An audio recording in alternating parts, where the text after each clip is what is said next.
Follow कर रहे थे, जो प्लानिंग फॉलो कर रहे थे, क्या अभी भी वही प्लानिंग से काम चल जाए? आपको ये नहीं करना है कि जो पहले के 5 महीने, क्या भैया मेरा तो 11th तो अभी बर्बाद हो चुका है, पहले मैं 11th कर लेता हूँ। Hello everyone, welcome to NEET के Baazigar channel. This is Mujahid Khan.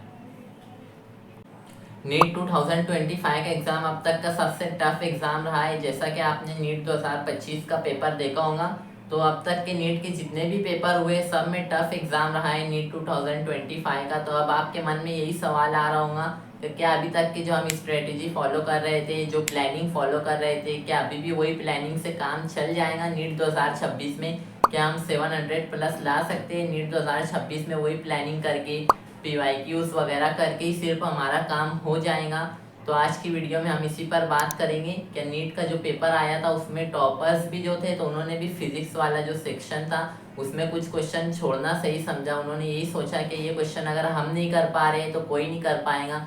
और इस बार 720 मार्क आना तो एक स्टूडेंट के लिए भी पॉसिबल नहीं है, जहाँ तक पेपर को देखकर लगता है, क्योंकि उसमें कुछ ऐसे भी क्वेश्चन थे जिन्हें अगर आप करने बैठो तो आपका पूरा पेपर भी छूट सकता था। तो बहुत टफ पेपर आया था। तो आज की वीडियो में हम इसी पर बात करेंगे कि आपको नीट 2026 के लिए अगर आप तैयारी कर रहे हो, अगर आप अभी 12th में आए हो या आप रिपीट लेने की सोच रहे हो, रिपीट लिया है आपने, तो आपको किस तरीके से प्लानिंग करनी है, किस तरीके से आपको कंप्लीट करना है कि आप 700 प्लस मार्क को ला सकें और अपने ड्रीम कॉलेज को अचीव कर सकें। तो आज की वीडियो में हम इसी पर बात करेंगे। चलिए वीडियो को शुरू करते हैं।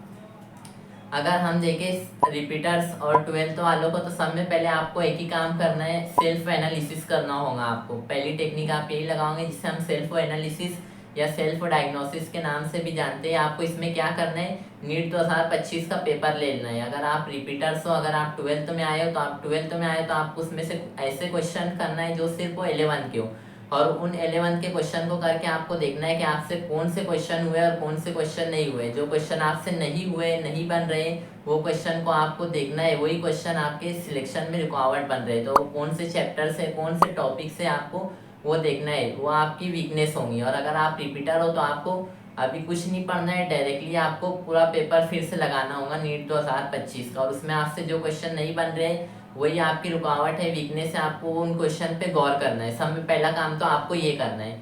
और हम रिपीटर्स और जो 12th में आए उनकी बात करेंगे। पहले हम रिपीटर्स की बात कर लेते हैं, फिर इसके बाद हम जो अभी 12th में आए और नीट 2026 के में एग्ज़ाम देंगे, उनके बोर्ड के भी एग्ज़ाम रहेंगे, उनकी अलग प्लानिंग बताएंगे।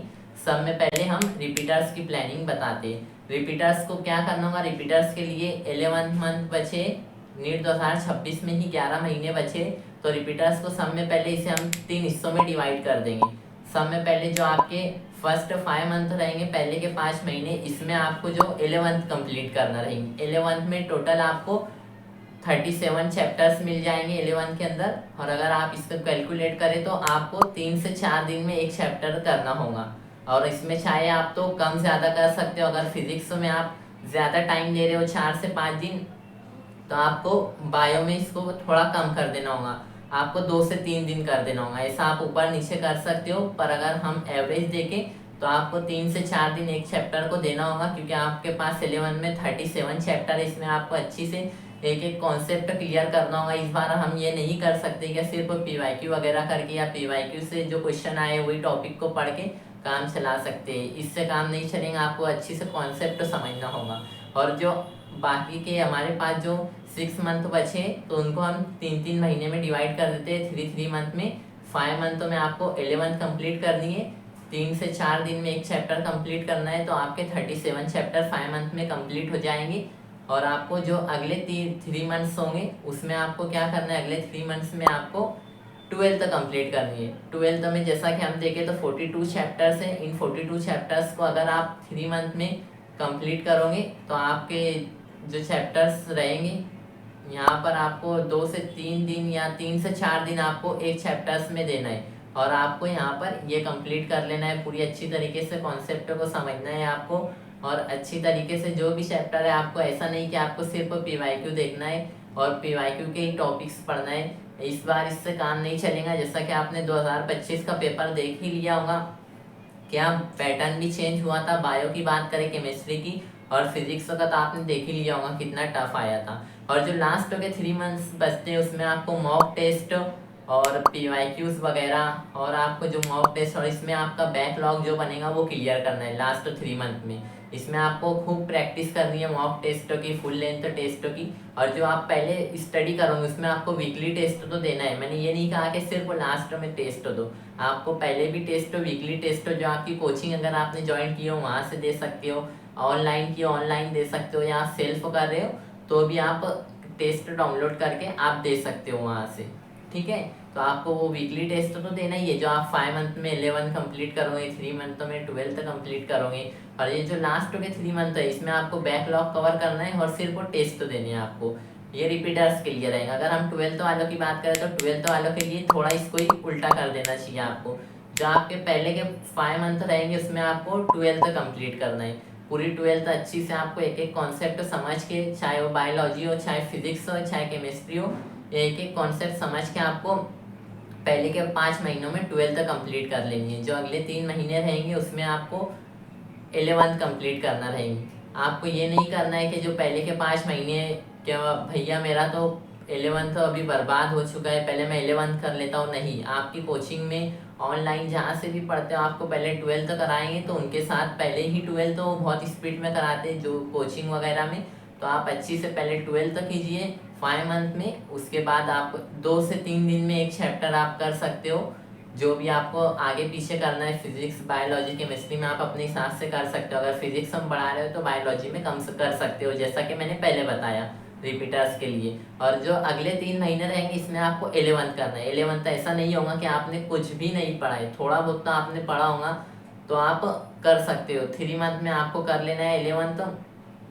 जैसा कि 11th में मैंने आपको बताया कि जो 37 चैप्टर्स है वो आपको पूरे कर लेने हैं 11th। और जो आखिरी के 3 महीने बचेंगे, अब इसमें आपको आपका बोर्ड एग्ज़ाम भी क्लियर करना होगा, और आपको मॉक टेस्ट भी देना होगा, और नीट की तैयारी भी करनी होगी। अगर मैं अपनी बात करूँ तो मैंने मेरे टाइम पे 20 डेज़ में बोर्ड एग्ज़ाम की तैयारी कर ली थी। तो आप चाहे तो वैसा भी कर सकते हो, मैक्सिमम 1 मंथ दे सकते हो आप बोर्ड एग्ज़ाम के लिए, और उसकी तैयारी भी कर सकते हो। या आपके ऊपर डिपेंड करता है आप कितने टाइम में इसको बोर्ड एग्ज़ाम को कवर करते हो। तो लास्ट के 3 मंथ तो आपको उसके ही लिए रखना है, बोर्ड एग्ज़ाम और आपके नीट के मॉक टेस्ट वगैरह के लिए।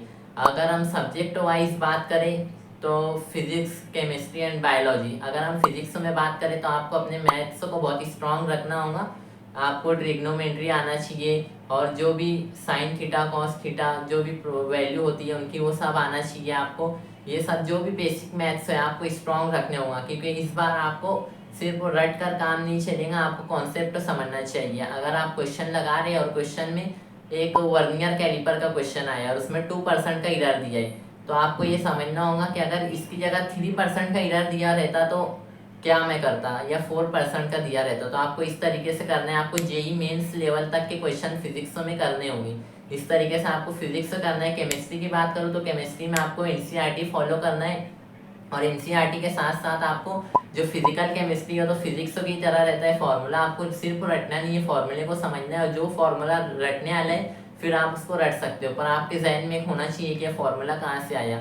अगर मैं ऑर्गेनिक केमिस्ट्री की बात करूँ तो आपको इसको इतनी अच्छी तरीके से पहले समझ लेना है। उसके बाद अगर आपको कोई रिएक्शन रटनी है, रिएक्शन जैसा कि रटनी पड़ती है, अगर आप समझ जाते हो तो बहुत अच्छी बात है, और समझ के अगर आप उसको जहन नशीन कर लेते हो या रट लेते हो तो भी ठीक है। अगर आपको कोई रात में भी उठाकर पूछे क्या बताओ वुड्स रिएक्शन क्या है, फिटिक रिएक्शन क्या है, गेटरमैन कोच रिएक्शन क्या है, तो आपको याद रहना चाहिए। जैसे अगर आपको कोई पूछेगा गेटरमैन कोच रिएक्शन बताओ, तो आपको वो भी याद रहना चाहिए अगर कोई रात में भी उठा के पूछे। इस तरीके से आपको करना है। और आपको इनऑर्गेनिक में तो आपको पीरियोडिक टेबल याद होना चाहिए, और उसकी बहुत सी चीज़ें रटने की होती है, आपको वो भी थोड़ा समझना है, और बाकी सबको अच्छी तरीके से याद करना है, समझ कर आपको याद करना है। अगर हम बायोलॉजी की बात करें तो मैं अपनी बात बताऊँ बायोलॉजी के लिए, तो मैंने जो बुक फॉलो की थी अपने टाइम पर वो एमटीजी थी। उसमें बहुत सारे क्वेश्चंस मिल जाते हैं। मैं यहाँ पर कोई प्रमोशन नहीं कर रहा हूँ। अगर आपके पास आपकी कोचिंग का मॉड्यूल है तो आप वो भी फॉलो कर सकते हो, और अगर आपके पास कोई और बुक है क्वेश्चन की अच्छी तो आप उसे भी फॉलो कर सकते हो। मैंने अपने टाइम पे एमटीजी की थी, उसमें भी बहुत सारे क्वेश्चंस होते हैं, और पीवाईक्यू आप कर सकते हो। बायोलॉजी के लिए आपको NCERT line to line question लगाने हैं और लाइन टू लाइन समझनी है। तो आप इस तरीके से सब्जेक्ट वाइज भी कर सकते हो। और टाइम टेबल बहुत अच्छे बोलते हैं कि हमें टाइम टेबल चाहिए, तो देखिए मैं आपको बता दूं टाइम टेबल कोई फॉलो नहीं कर पाता। टाइम टेबल आपको नहीं बनाना चाहिए, आपको टारगेट टेबल बनाना चाहिए। आपको ऐसा रख लेना चाहिए कि इस वीक में मेरा इतना टारगेट है और मुझे इतना कंप्लीट करना है, किसी भी टाइम करूँ कोई भी टाइम करूँ, पर इस वीक में मुझे इतना कंप्लीट करना है तो करना है। तो इस तरीके से आप टारगेट टेबल बनाएंगे। टाइम टेबल मैं खुद अपने टाइम पे नहीं फॉलो कर पाता था टाइम टेबल को, फिर आप नया बनाओगे, और टाइम टेबल सबके हिसाब से अलग अलग होता है। अगर आपको बनाना है तो आप बना भी सकते हो, और या तो आप टारगेट टेबल बनाओ कि इस वीक में इतना करना है, इस मंथ में इतना करना है, और आप उस हिसाब से करो। तो आज की वीडियो में हमने जाना कि आपको कैसे नीट 2026 के लिए करना है। अगर आपको और कोई क्वेश्चन हो तो आप मुझसे कमेंट में पूछ सकते हो। वीडियो देखने के लिए थैंक्स। मिलते हैं अगली वीडियो में, जब तक के लिए बाय बाय।